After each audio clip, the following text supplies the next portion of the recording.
ध्यान के बिना कोई नहीं है। संसार में जितने भी जीव हैं उनका ध्यान तो होता ही रहता है,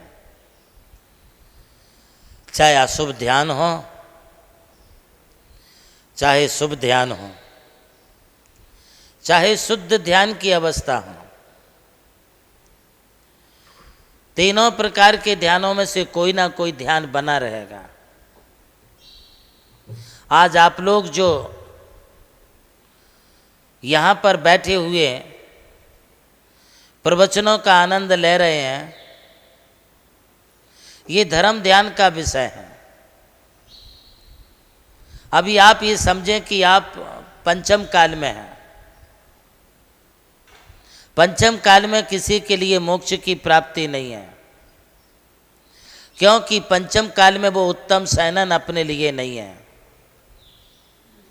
जबकि वो मोक्ष प्राप्ति के हेतुभूत जो अपना शुक्ल ध्यान शुद्धोपयोग की अवस्था में जो होता है, वो अपने को वज्र वृषभ नाराज शयनन में होता है।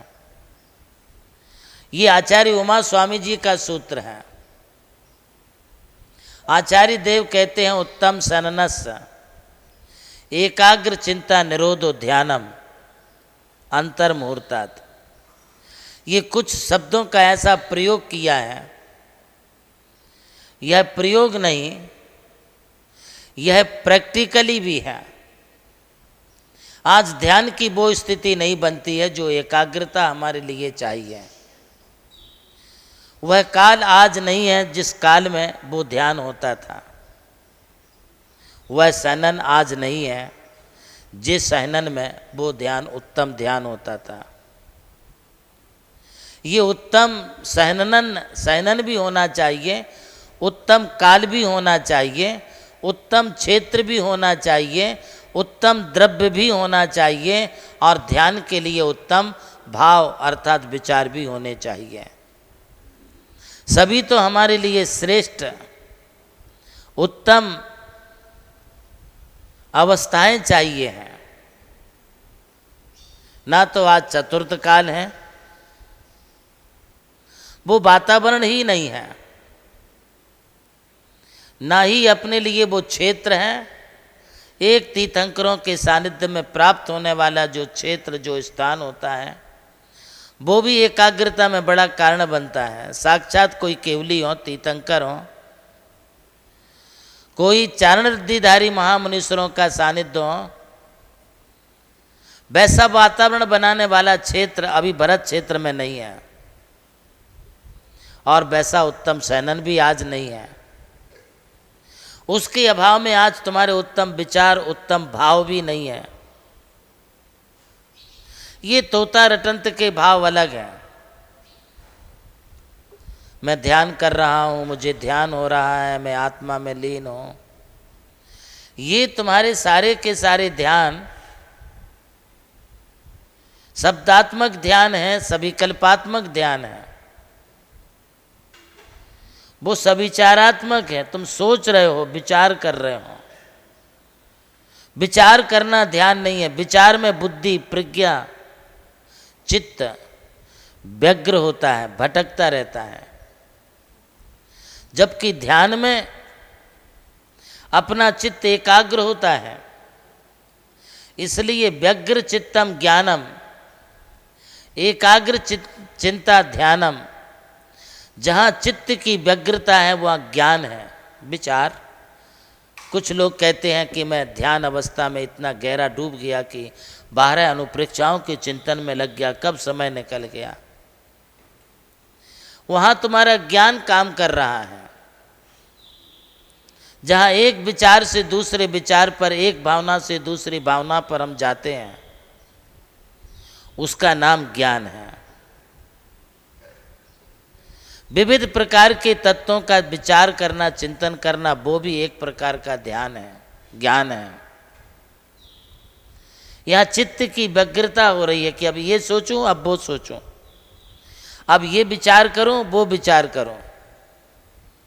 यह जो चित्त की व्यग्रता हो रही, इसी का नाम ज्ञान है। और जहाँ चित्त की एकाग्रता होगी किसी एक विषय पर, एक तत्व पर, एक विचार पर तुम्हारा मन एकाग्रता को प्राप्त हो गया, एकाग्रता में लीन हो गया,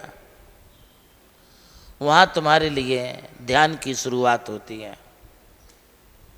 तो वर्तमान में वो अपने लिए द्रव्य उपलब्धि नहीं है, इसलिए वो ध्यान भी नहीं है।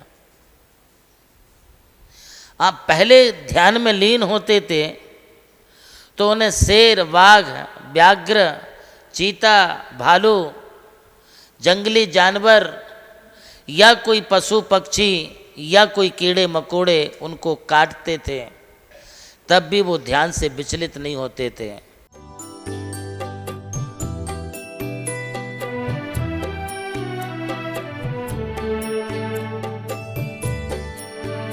जैन धर्म केवल धर्म नहीं, जन जन का धम है।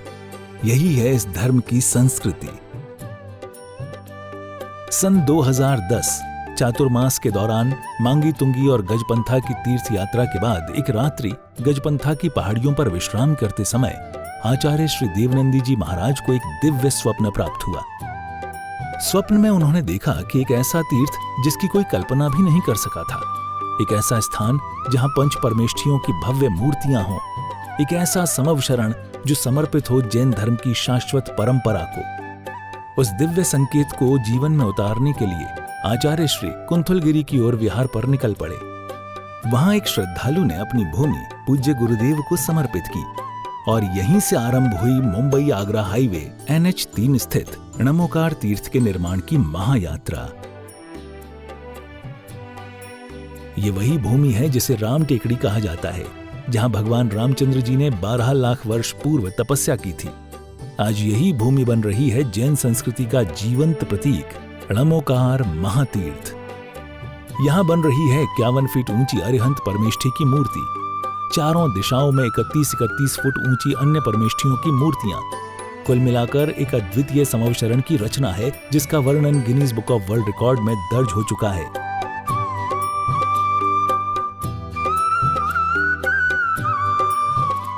इस भव्य मंदिर जी में स्थापित किए जा रहे हैं 24 तीर्थंकरों के 24 मंदिर, पंचमेरु, नंदीश्वर द्वीप, नवदेवता और 64 रिद्धि मंदिर, सप्तऋषि मंदिर और गोमटेश्वर बाहुबली, संमेद शिखर जी की झलक और क्षेत्रपाल मंदिर। यहाँ पर अब तक 250 से अधिक कमरे निर्मित हो चुके हैं, जिनमें 75 साधु साध्वियों के लिए एवं यात्री निवास आधुनिक सुविधाओं से युक्त है। AC रूम, भोजनशाला, कैंटीन और विशाल गुरु मंदिर। णमोकार तीर्थ का भूमि पूजन 8 फरवरी 2014 को संपन्न किया गया था और आज लगभग 10 लाख स्क्वायर फीट से अधिक निर्माण पूर्ण हो चुका है और अब यह दिव्य तीर्थ अपने चरम आयोजन की ओर अग्रसर है। 2026 में जिन शासन के वरिष्ठतम आचार्य परम पूज्य साधना सम्राट गणाधिपति गणधराचार्य श्री कुंथु सागर जी महाराज के सानिध्य में एवं परम पूज्य प्रज्ञा श्रवण सारस्वताचार्य श्री देवनंदी जी महाराज की प्रेरणा एवं निर्देशन में 400 से अधिक साधुओं की उपस्थिति में आगामी 6 से 13 फरवरी 2026 में णमोकार तीर्थ का भव्याति भव्य अंतर्राष्ट्रीय पंच कल्याणक प्रतिष्ठा एवं महामस्तकाभिषेक महोत्सव का आयोजन होने जा रहा है। खुल रहा है पुण्य का द्वार, जो करेगा भव पार।